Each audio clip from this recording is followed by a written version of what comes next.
Question কি বলেছে, এরকম তিনটে ব্লক দিয়ে দিচ্ছে, এই তিনটে ব্লক, এবং আমাদের বলছে যে এই তিনটে ব্লকের প্রথম কোশ্চেন বলছে ব্লকগুলি সাধারণ ত্বরণ কত। ত্বরণ কি করে বার করব, এফ সমান এফ বাই এম। আচ্ছা, এফটা কত, এফ তো এপি, আর এমটা মানে টোটাল মাস।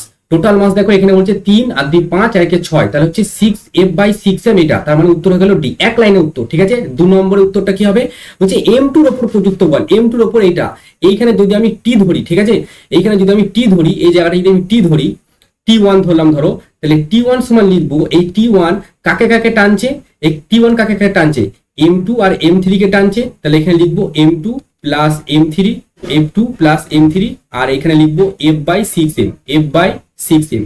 এবার এম টু আর এম থ্রির মান কত, এখানে দেখো এম টুর মান হচ্ছে 2m আর এখানে 3m মানে 5m, তাহলে এখানে হলো 5m into F by six M, এই এম আর এই এম কেটে পড়ে থাকলো 5f বাই সিক্স। এবার 5f বাই সিক্স কোথায় আছে আমরা দেখি, অপশন নাম্বার এ, দুইটা।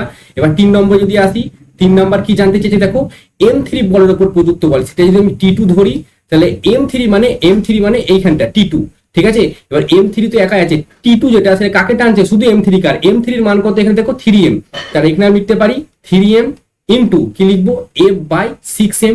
ঠিক আছে, এইটা এটা কেটে গেলে এখানে থাকলো এফ বাই টু। কত সময় লাগলো, কত সময় লাগলো, খুব বেশি হলে 30 সেকেন্ড,